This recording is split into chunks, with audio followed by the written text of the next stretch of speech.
you, just given, we had this beautiful moment of silence this morning, and we were just talking earlier about creating content that moves people to a state of grace rather than to a state of despair.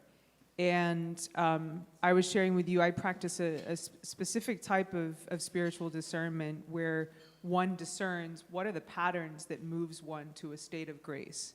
What are the people, places, and things which move one to a state of grace versus a state of desolation? And given the overwhelming presence of media and content now in the world, what is the state of play? How are we on really generating that content that moves people to this place? Generally, we're not doing that great right this moment, to be honest with you. I was sharing with, do you want me to call you Alexis or Dr. Crow? Alexis. I was sharing with Alexis earlier.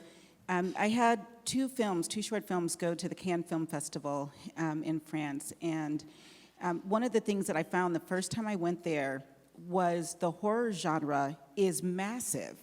And it was devastating. There were things I had to avert my eyes from, the billboards of babies chewing off their arms and things like that. And you're thinking, where am I? What is happening? But what's interesting is if you look at the box office dollars, really the films that are most popular, that generate the most money, are family friendly. They really are. And so superhero genre and things like that, that's really where the money is. It's almost as though there's just this fascination with the macabre. And it's not because it's who we want to be or what we really believe in. There's just a fascination with it. It's almost like when reality TV first came and they had the Jerry Springer and everybody was tuning in because, look, did you see they fought each other right there on live television? And there's just kind of this, feeling of watching a bad accident. It's almost like that. Right now, it was interesting. Our president mentioned that the whole issue with the, El Paso and Ohio, all of those things were because of media. And what I promote and teach, really, and train on is the responsibility of media. And it's a combination, obviously, of, network media and things like that, news media, but obviously they're covering what other people, like politicians, are saying. So, and then there's the entertainment piece of one of the shows that was out, 13 Reasons Why, and if you're familiar with that, which I thought was just horrible, and I told my son immediately, suicides are gonna spike with kids because we have a responsibility. And they say, oh, well, it's not really anybody's fault, and we're not trying to be role models. But the bottom line is that if they can pay $10 million for a 30-second spot during the Super Bowl, they know how powerful entertainment is. They know how powerful images are and the media is. And we can say we don't know, but then it's just us not being accountable. So how do we get back to that place of grace? We have to take accountability. We have to recognize what we're putting out there. We have to recognize what we're saying. If we're a media figure, a political figure, we have to recognize that, yes, we are driving that message forward. We are contributing to the actions in society. One thing I wanted to mention, especially with so many news media here, which is nice, I know I'm surrounded and I love it. When I worked at CNN, one of the things that happened is after 9/11, there was a decision by all media outlets, and if you were in the media then, not to show the total extent of the devastation because they knew what that would do to the citizens of America. They knew. And so they were very responsible and discreet. We all saw, the World Trade Center buildings and a little bit of the surrounding, but the devastation was much greater than we saw. But there was an understanding and an accountability to that we have to get back to. We have to get back to that. Thank you so much. You mentioned these media, wonderful women on either side of you. And so I would like to ask you both, starting with Veronica and then Nicole, in this overwhelmingly driven image world, how do you prepare for being on camera, both from that side as well as in collating the information and gathering the information that you deliver? Also, how do you deliver that with confidence, but also with sort of equipoise? Well, it takes time, and it's something that I think we all work on behind the camera, in front of the camera. That's why you start off in a market like Lewiston, Idaho, where you only have 20,000 people who live in the city, and so there are a lot less eyes on you. But I think it's really challenging, especially in an age where we as a group are fighting against different stereotypes and, words that are said by people in a position of power. It's difficult.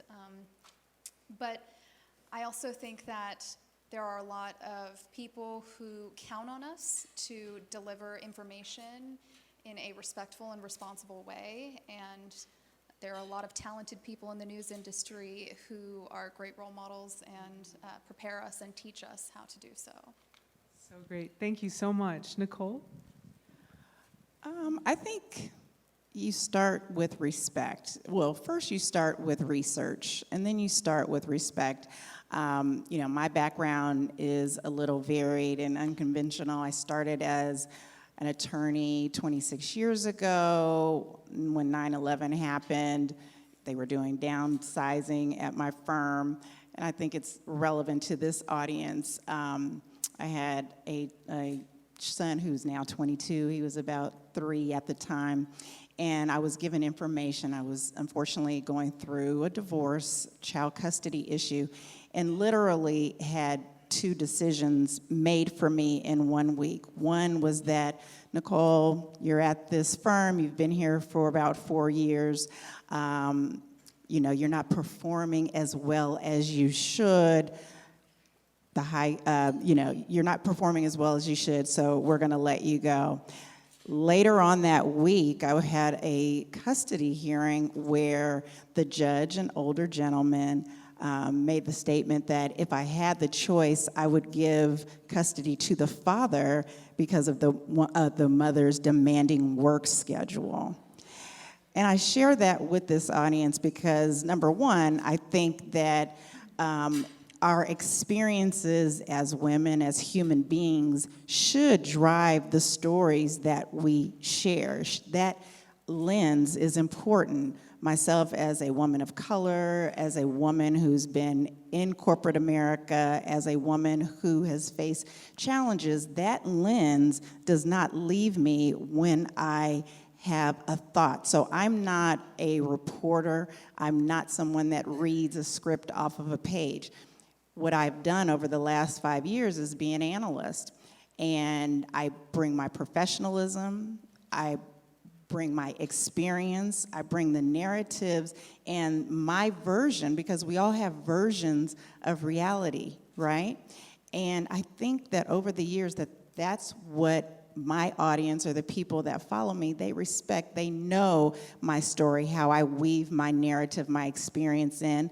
And I also, I don't look at things unilaterally. I look at the fact that there are a lot of people who may disagree with me. And I acknowledge, listen, if you haven't experienced X, Y, or Z, you may see it differently. However, because I have experienced sexual discrimination, sex harassment, or racial disparity, that's going to color my lens. And I think by addressing it and being a full human being instead of a talking head, you get more authenticity, you get more integrity, you get more credibility.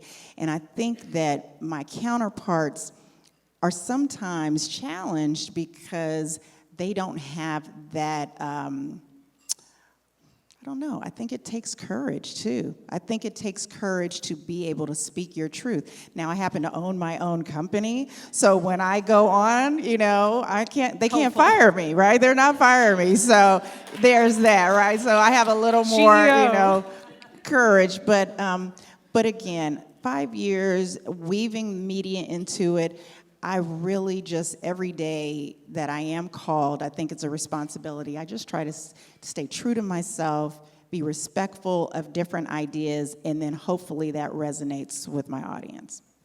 Thank you so much. Wonderful.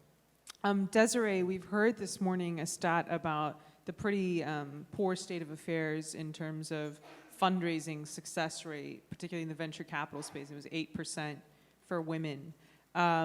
You're in a business that is part and parcel of fundraising in terms of real estate. What is your experience throughout your career in terms of fundraising, and how would you put forward tips for people who may be doing so on a business owner standpoint or an entrepreneurial standpoint, which is probably harder? It is. It's very interesting because it's really changed the dynamics. For so many years, it used to be, and I don't know if anyone remembers that, 31 years ago, you couldn't get a loan through the Small Business Administration unless you had a man that co-signed. 31 years ago only, yeah. I'll be 60 next year. But the idea is that, yes. No, I'm thinking more like we shame the Middle East, but Yeah, right? So literally, you cannot get a business loan unless a man co-signed, and it didn't even have to be a relative. That's our corporate end of it from the Small Business Administration side. So that's why here we have, at the end, we have Nicole. She sits on the National Women Business Council, who's the advisor to President of Congress and SBA. It was formed in 1988 because of that law, right? And Vanessa, who I'm filling in for right now, also sits on that council. And we've been heavily affiliated with them. So that's one avenue. So they have so many different components in fundraising, not only from, I'm talking it from the microloans all the way to the normal conventional loans that you think about getting a business loan. But then we talk about the venture capital. We talk about all the aspects of getting capital from other countries. I have a client now that has instituted and working with us that now has up to $1.5 billion at 4 to 7% interest rate at a 5% Kickstarter rate. That's pretty awesome. They do not look at your bottom line of your ROI. They look at your liquidity of having $150 million because they have an annuity that has to be paid every month. And that's all they care about. Because they're in a country to where they have to have access to where they have so little land that they're outbidding each other because they have so much money. So they know coming to the United States, what's the beautiful thing about it is they reached out to me because of the gender lens focus. They want to have real estate developers that are women-owned or women-led. How cool is that? So the other parameter is that she reached out to me just a couple weeks ago, and she says, I want more than just real estate. I want a company that has long-term leases, dealing with whether you think about your marinas, your airports, everything that has long-term leases. And they're willing to go down to $50 million. Typically at $100 million is where, $50 million is break-even point, but $100 million then goes up to where you start making some serious money, because there's obviously your upfront costs are pretty extensive at 5%, because $750,000 to go. But that's one example. So you have several different countries that are looking to invest in the United States, even though the tariffs and all that kind of stuff and we can't just talk, like you mentioned, about just China. You got to talk about the other countries where things are coming. You can look into that. As also as the numbers, if you look at your WEAR report, there is a lot of data in there that talks about the getting access to capital all the way from the micro all the way into the venture capital and other startup companies. So the lady I was sitting in for actually has raised over $200 million is one of the reasons we had her on the panel. You're staying tomorrow, you'll hear her tomorrow. So she'll recap a little bit for the panel we have around tomorrow is access to capital from the granular level, the business owners and the home ownership. But the pieces that I wanted to address in that is that we continue to have a problem in raising funds for women. And the idea is that there are now startup companies that are out there that are focused by women to raise funds for women to get them out there. They've had to open their doors a little bit. I shouldn't say had to, but to expand their horizons to also include that money for men. But the idea is that they understand the depth that they need to go to, and that's what's so important. It's not always about the ROI. And from we heard from Brian earlier, is that long-term project. We don't look at an ROI that's 6 months down the road, right? We look at it for 5 years, 10 years, and that's why, not to turn it a little bit, opportunity zones is a great way to look at it. Having those qualified funds that we didn't talk about on the earlier panel is how do we get access to that money? It has to be a setup fund specifically just for that opportunity fund of 70%. That funds has to be allocated and set up and self-certified and or approved, otherwise major tax consequences. But it's 10 years down the road. Otherwise you have huge penalties.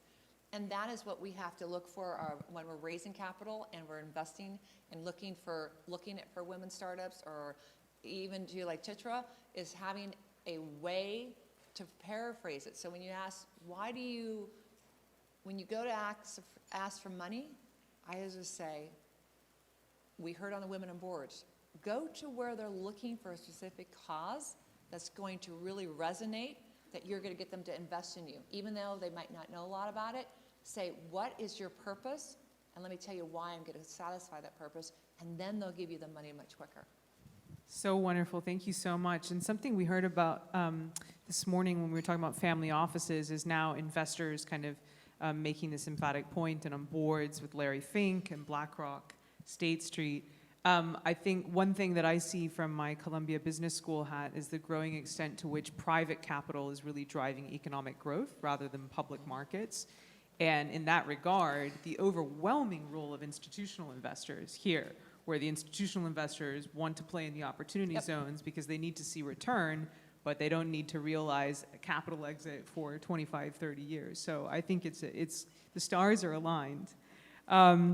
Connie, we heard this morning about the positive role that a woman in a position of leadership can play for her subordinates or women further down the hierarchy. And I know many of us have very positive role models in this room and trailblazers, and we've just had some on the panel before, certainly. Tell me, what are some of the qualities that are represented in the most positive role models in your life? So I want to share, last night at the dinner, the question came up about why sometimes women won't be role models for other women, and how difficult that is, especially as people are growing, they're moving up in management and looking for that role model, and they see somebody that they really admire and that door's just shut. And we talked about it being threatening for them. So I've had a number of female role models, but they were all white, interestingly enough. Because as a black woman, I didn't threaten them. But the other black females that I had as a senior executive or president of a division or a company were more threatened, which is interesting. And I, of course, have also had male role models because they weren't threatened by me as a female. So that threatening piece is a really important one to acknowledge, which is a shame. It's a shame. We shouldn't be threatened. But speaking of that, one of my most important role models was at Turner, CNN. And I'd been going through a situation. I was the head of the PR and marketing department for this particular division. Black female, the only black in that level, and I'm one of the only females. And I had men who reported to me, and I had white females who reported to me. And we'd go out to a meeting, and they'd go to my white assistant and say, "Oh, you must be Connie St. John."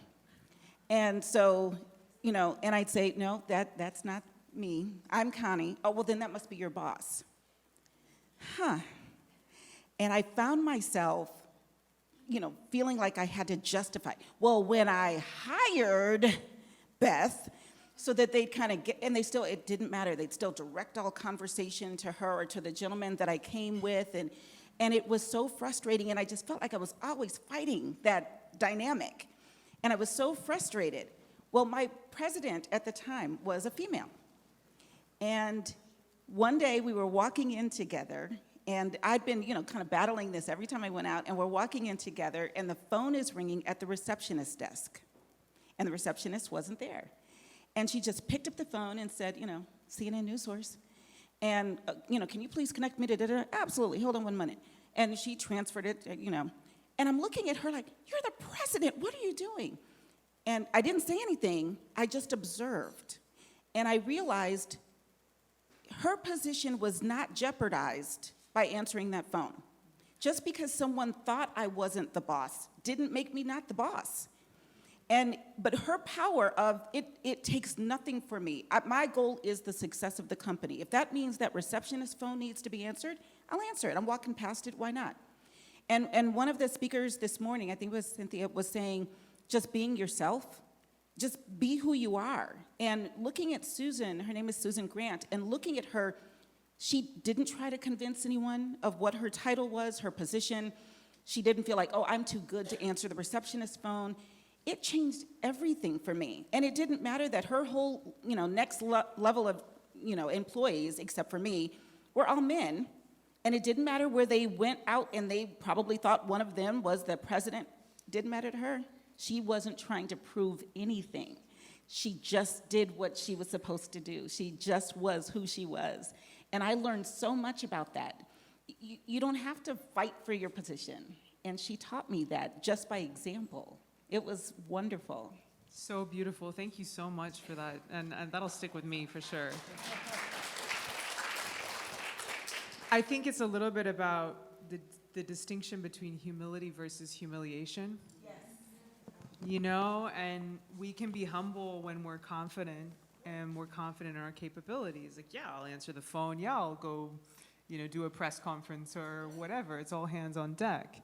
I think it's beautiful, which is not to be confused with humiliation, which is, I'll let you wipe the floor with me.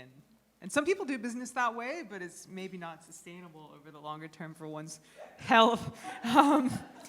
So, Nicole, I want to turn to you because based in DC, correct, you face a lot of opposition. And I'm not talking about opposition just necessarily politically, but it's just a very polarizing place, I think. And so how do you deal with opposition when you encounter it, both with your views and how you greet it in the world? I mean, we heard this morning just this comment about whether America's ready for a female president, because if she's tough, then she's considered to be. So how do you gracefully deal with opposition? With grace. Hello, hello? Hello? With grace. I will acknowledge your point. DC is not for the faint of heart. Although I'm originally from Oakland, California, I think I'm tough, I think I'm cool. I got to DC and just got, as a young law school student, it was just a very, you lead with what you do kind of place instead of who you are, if anybody knows what I'm talking about there.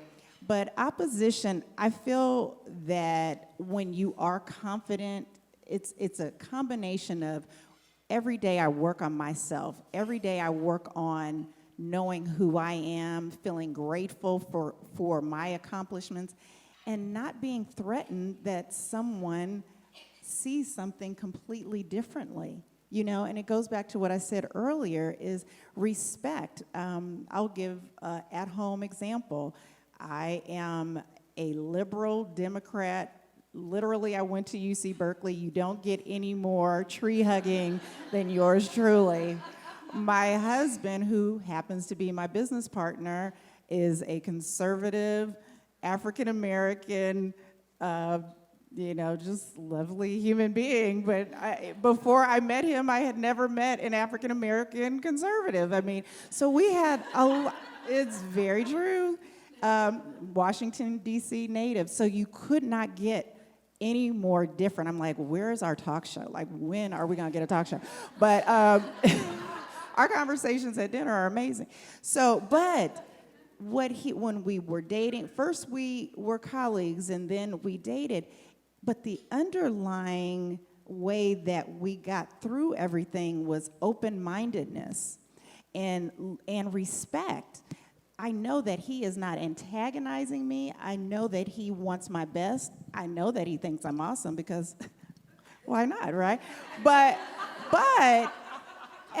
when we take things personally, you go down such a rabbit hole of isolation and polarization. I'll give you another example. So that respect and being open-minded. As I said, I have a party affiliation that is other than the White House. However, I was invited to the White House last week because they were having a listening session for women of color. There were, Jovita Carranza is the current treasurer of the United States, and she was being honored. I had met her previously, had great conversation with her, and so I, go as a part of my position as well as one of support. When I got into the room, I thought that it would be very bipartisan. It was not. It was heavily tilted one way. I won't say which way, but it was one way. And what I didn't know was Kellyanne Conway was one of the warm-up speakers. So, no judgment, but what I realized We're in was California, that it's okay. I had to exercise a lot of what I'm talking about. I had to be very open-minded. I had to be rooted in who I am, and I also had to be open to listening, really listening instead of judging. And when I listened instead of judged, and I also noted that she was very anecdotal, very bright, very non-confrontational. She was talking about women, her own experience with her mom, and, learning to have her own voice. And I heard her just for the commonality of us as women trying to be better and more firm in our position than our mothers. And so when you can see the humanity in someone, it's very hard to demonize them, it's very hard to judge them, it's very hard to destroy. And I think that if we all take that personal responsibility and do that, I think we would get so much further. And so I have to practice what I preach on a day-to-day basis, but I felt better leaving there than I did coming in. Sounds so beautiful. Thank you.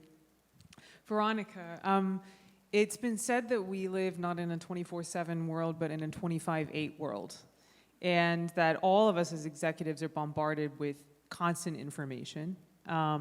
I hear from some of my friends who are news anchors that they say, Alexis, we'll get an expert on the show who's previously has your similar qualifications, but they don't even come with facts anymore because he said no judgment to them. They're moving with the media. Like the Twitter thing is so fast, so quick, all of the time. How do you, particularly when you're working on a story, how do you really take time to be able to focus and drive your energy just to complete that exact assignment? How do you select what's important and then put to the side what's unimportant to really deliver your purpose?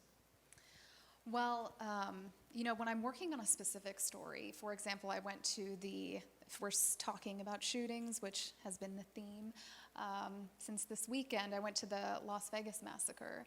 And one of the things that I made sure to do, because you're working on such an intense schedule and you are trying to get information out there as quickly as possible, because for a lot of these families, they're just trying to find their loved ones at the early stage. And so you're constantly on your phone, you're constantly on Twitter, Facebook, Instagram, email, then you're on the air. But it was stopping and pausing to look around and actually be present in the moment.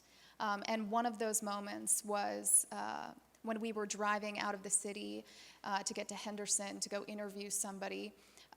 There was this man who was putting up these white crosses, one for each victim. So there was 50 in a row.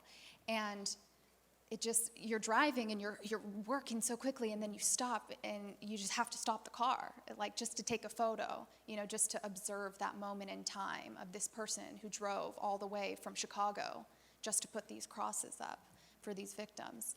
And so, you take a picture. I posted that on Twitter, and it just blew up within seconds. I mean, it went viral, as did all of the other photos of that exact moment in time. And so I think it's recognizing and realizing that people out there, they want to see those moments too, those moments of stillness and those moments of humanity. And I think that's what keeps me grounded and connected in these stories. So beautiful. You remind me of Robert Capa, photographer. Desiree, we're so blessed to have your children and in the room today. And I think that's a real testament to the fact that you must live a beautiful work-life balance, quote unquote. I don't necessarily like this phrase. Whoa! I don't Okay, that's a necessarily like myth this on phrase, myth. Whoops. but what I do like is the concept of having loving relationships which support you in your purpose, and vice versa. And then your purpose, you can take a break from your purpose when you're in these wonderful, loving relationships. So could you provide some color in your experience, and then, to those in the room who may be working to achieve that, like myself included, what are your tips? Well, do I have to be totally honest here? When I discover that magical formula, I'll be very, very wealthy. I don't have that formula, to be very honest. As far as being true, I am myself a workaholic. I've always been. No was never in my vocabulary. So as far as having 4 children, I believe that I do everything I could for the children. My father instilled that in me at a very young age, that there is nothing my father would not do for us 3 children. I'm one of 3, and my I have an older brother and a younger brother. And my older brother had a lot of anxiety problems. He had to take medicine like every day, constantly. And I remember my father walking my older brother every night till 3 o'clock in the morning, carrying him, even when he was 100, 110 pounds, because he could not calm down. And so they had massive shots and massive shots. And it really instilled me, because it was all night crying. And finally, they got him in the right medicine, off all the medicine, got him into the right eating habits, and working to, literally, he did all the sports from night to end until he crashed. So hard, because he was literally in sports from 6 a.m. to 9 o'clock at night, and still going to school when he was young. And to me, it was like, my father did everything for those kids. It didn't matter what it was. Did he have quality time with us? It would be debatable. Yes, he would take every swim meet, everywhere he'd go, and it was incredible to the passion. But at the same time, that the ethic that I saw in my father was endless. And I've done that for my children. There are 3 of them are here. The oldest one, the second oldest that you see with the 6 foot over there's Nathaniel. The redhead that you saw at the check-in, Aristotle's, is number 3, and number 4, Odie, is at school right now. And he'll be here this afternoon. He was here yesterday. But the idea is that at a very young age, I made sure that they understood that to be part of the family, if they wanted to have some of my time, they help me in what I needed to do. So I remember my 2 oldest ones, Nathaniel used to go rollerblading and deliver information packets to all the neighbors. So we made it a joke, literally, that they would see my husband would take one and I would take the other, and then they would meet up and they would race to see who could deliver the most flyers to the most houses, and they would be jumping curbs and jumping everything to get the flyer to the front door, right? Back in the real estate days, 30 years ago. Right, Nathaniel? And they could deliver them faster than anyone else, because they were hitting, and everyone was like, that's child labor laws. But coming from my mother, who paid me 25 cents an hour when I was 3 to pick weeds, it was okay. I'm being honest. So we instilled at a very young age there's nothing we couldn't learn to do. So I made sure that my kids could do that. And Participatory capitalism. Great, I love that name. I'll take it on. So there's nothing my kids can't do if they don't apply themselves, right? And with that, there is balance in the sense that they know I love and care them, and I'll do anything for them, and I'll manage. At the same time, I'm not the best, and I'll be very honest, most of you heard this story before who know me, that my 3rd child had acute leukemia, and I missed most of his soccer games because of building up my wealth and building up, I shouldn't say my wealth, the family wealth, and the time I spent working till 2, 3, 4 o'clock in the morning doing things for companies. Hence, I started my own company, but my husband participated in that. And yet when it came time to him having this major illness, I stopped everything, and I spent 8 months in there, and there wasn't a person who fought harder and smarter to get the doctors to do what they need to do to keep him alive, and he's here kicking and fighting his way through. That skill set came because of the work ethic that I had from my father. So that balance, the reason I say that story is that he made a comment to me, it sticks to my heart to this day. He says, Mom, he says, in times of when I needed you the most, you were the best mother there is in this possible world. He says, but when you could have came to my soccer game, I could count them on my hand. So I have that guilt, so be very blunt. But now that he works for Deloitte, and I'm very proud, and my son is a serial entrepreneur, the other one, and my other one's fourth dimensional, and my other one's on a chef out in the oceans right now. But the balance for me is I've given the skill set, they can do anything they want, and I can come bring it back and say, when they need me, I'm there. And that love and understanding, even though it bites heads because we literally would get into a room and go, we'll go at it. Forget that I'm a woman, forget that I'm mom. That's not in the playing field. I'm their equal. I am not their mother. I am their equal, that they can just think they can go like this. And I say law is law, and we have to go a few rounds on that. But that balance that I understand, that they understand me, I'll be very honest, is a great understanding. But the balance that you're thinking of in retrospective, quality time, vacation time, doing things like that, sorry, not there. I'm being very real. Thank you so much. No, that's very touching, very beautiful story. Connie, we spoke a little bit earlier about the need to be able to balance nutrition and exercise with one's vocation. And I also think we live in a culture which is I was discussing it actually with my priest, which is like very, no, I don't need that. Like, I'm good, like I only need like 4 hours sleep and I'm on a flight. No, like that is not common sense. But I do still feel like we live in the society which is pushing that. And now we're coming into the more mindfulness place, and a lot of people are taking time out to do this, and yoga studios are as ubiquitous as Starbucks nowadays. What is your experience in incorporating those pieces into your success? Much like Desiree, I haven't done it well at all times. Is this on still? Can you guys hear me okay? Okay, but I do want to share one thing, because it really struck me, Desiree, you reminded me, and I'll answer your question too, Dr. Crow, but when I was growing up, my parents they were very young. Our parents had my sister and I very, very young. And they were still doing them, living life. So my parents didn't come to our high school graduation. They didn't come to any of my sister's games. She was on, pom-pom drill team girls, and they came to nothing. They came to nothing. And so for me, I had made a decision that I wouldn't do that with my son. And so, but what it meant is like what Desiree said. He ended up learning business. It was definitely part of it. I was always in production or working. So David was my road dog. Wherever I was, they were used to seeing him. We'd be in production, striking the set at midnight. He'd be right there with me. And he was used to that lifestyle. But after he turned 1, or right around the time he turned 1, and went to daycare for the very first time, he came home. This was his first time ever going to daycare. And he came home with scratches all over his face and his knees and his arms. And I said, what happened? And I'd really chosen the she-poo-poo place to take him. So I'm trying to figure out, what did you all do? And they said, get used to it, he's a boy. And I said, he's been a boy all of his life, and this has never happened before.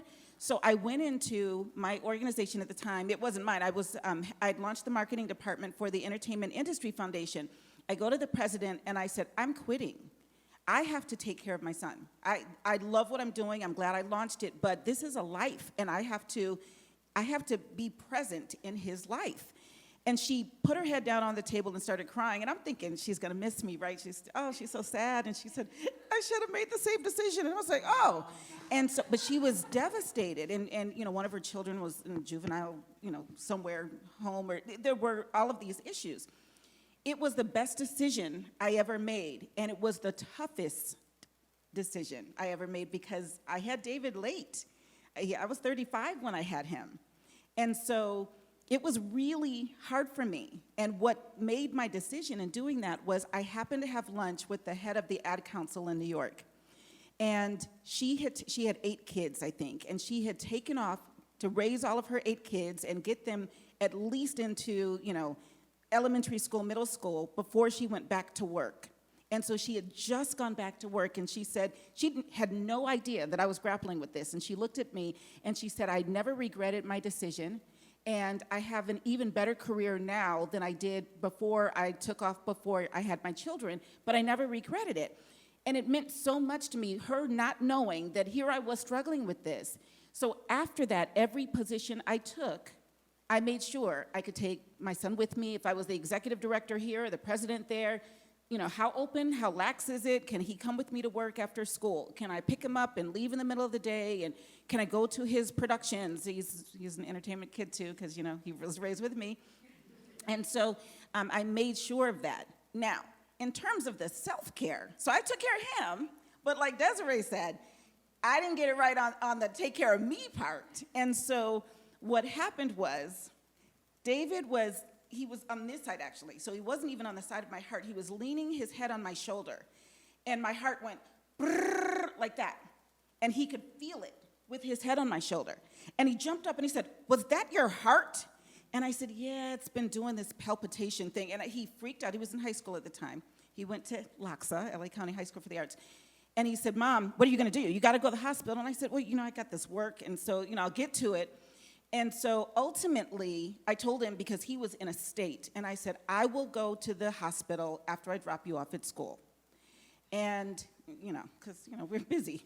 And so I took him to school, and I went to the hospital, and they ran all the tests, the stress, and they could see it. They could see my heart. It would be 3 to 5 times as fast as it should be going.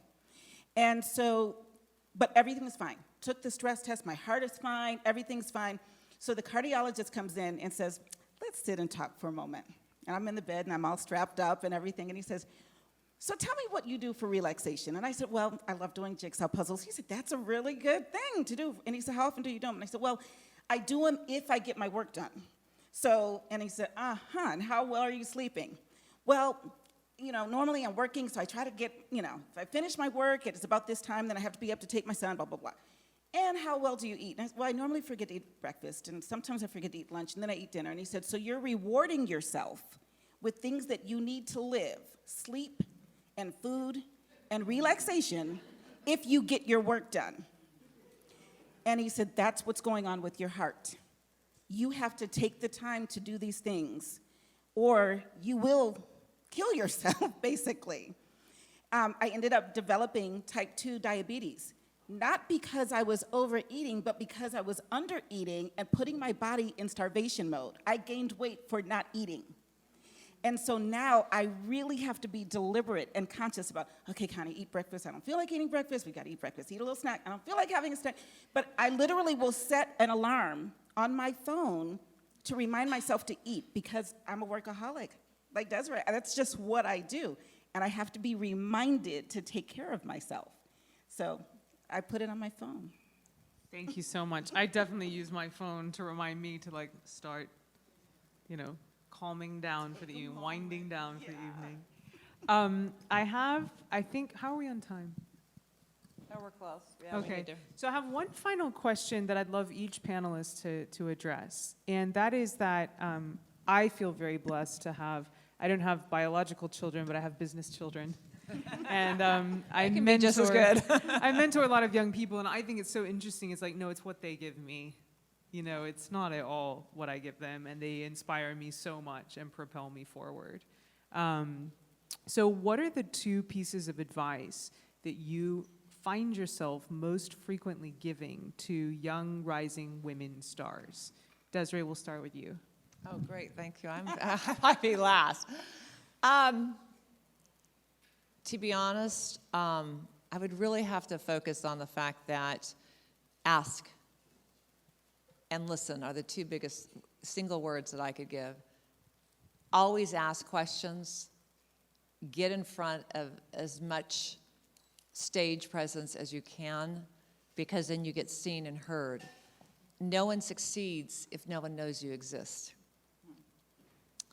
And the other thing is, we heard before, and I mentioned a couple years ago, and it's really taken a huge, and not to say that I started it, but I noticed it so much more now, is listen, that we're here on a gender lens perspective, but we're really here on a lens perspective, with gender being number one at this event.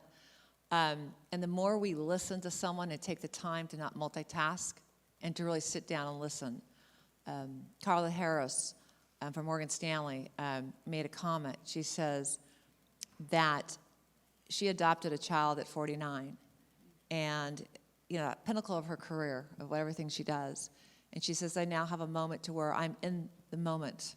And when I'm at work, I don't multitask. When I am home, I'm shut off because I have a little one. So those are the most two important things I can think of, is listening and ask to be present. Beautiful. Thank you so much. Veronica? Yeah, I think the best advice I've given and what I try to pass on is to really be grateful for where you are in the current moment every single day. And once you've mastered that, figure out where you're going next. I think David Bowie said something to the effect of, the world belongs to those who know what song will play next. So really figuring out what your future looks like. Make sure that you have that solid in your mind and go for it. Do not stop, but also be grateful for the current moment in time. I got chills. Thank you. Connie? So the two things I tell everybody, and I think part of it is, it comes from my acting background and directing background. First is that we all just make it up as we go along. I mean, we really do. And I know my son, he felt like, Mom, when I turn 18, all the adult knowledge is just gonna come, right? Yeah. Not really. And so. Well, the right knowledge comes. Right. And so, but I remind people who are up and coming or just getting started. I just met with a college student yesterday, and I said, adults are grown children. We make it up as we go along, just as you do. And you're going to learn from your experiences, and that was the first thing. And then the other is that you're going to make mistakes, but it's how you recover. It's not making mistakes is not the goal. That will happen, but you'll learn from them. And as I always say to my son, pick yourself up, dust yourself off, and try again. And so I always, and with actors too, I tell them, you're going to flub your lines. No one has to know. They haven't read the script. They don't know if you flubbed your lines. Just keep going. Pick yourself up, dust yourself off, and keep going. So those are the two things I typically tell people. Thank you so much. Nicole? I am a woman of faith, and what I've learned is my biggest life strategy that I share is love God, love yourself, love others, in that order. I think that resonates a lot with women. I heard it on the panel where there is a part of us, my faith grounds me in my purpose. I know that I have value, and I know how to love myself because I'm connected to something bigger, something greater than myself. But it also teaches me how to care for myself wholly, not just through a purpose, but through replenishing. And then loving others. When I know how to care for myself, then I know how to pick people that care for me too. I've been in relationships that did not value my purpose, did not value me because I didn't value my purpose. People didn't value my time because I didn't value my time. People didn't value my worth because I did not. So people really do treat you the way you ask to be treated. And I think the other thing is very similar, but I'll make a slight distinction for the audience that young women on the council that I serve, a statistic that comes up, women in STEM, our numbers are abysmal. Our numbers in most things are not on par with our population, but women need to know 80% in order to have the confidence level to go in and go for a job, ask for a raise, start a company. Men, on the other hand, will get by on 20 to 30%, and their confidence elevates them to go further. I'd like to see us shift that. One of the things, I'm using STEM as an example because it was so jarring to me. Women in college, they've loved sciences all their life in grammar school and college. They get into college, into that biology class, 500 people, and they get a C. They literally drop out of the major and therefore cut off the line, the stem line, because they're so afraid of that C. Their counterpart, male frat brothers, on the other hand, are like, yes, I got a C, you know, and they spearhead on. And so I say that we have to give ourselves permission to fail, to learn, and to keep growing and keep going, and do not play the narrative that, you know, failure is final. So it's literally a building block. It is a template to succeed. So, you know, in collaborating with other women, that you share those stories, you're like, oh, it's not me, and we can come on together. We can grow together. It's beautiful. It's faith across the board, right? Yes. I think it's interesting that the data that I was sharing this morning around female executives, one kind of qualification that obviously economists go through, you know, in all the gathering, is one part of the set of the data that may be skewed, which you don't know, is the extent to which women who have gotten to that position are so much more capable because they face so many constraints to get there.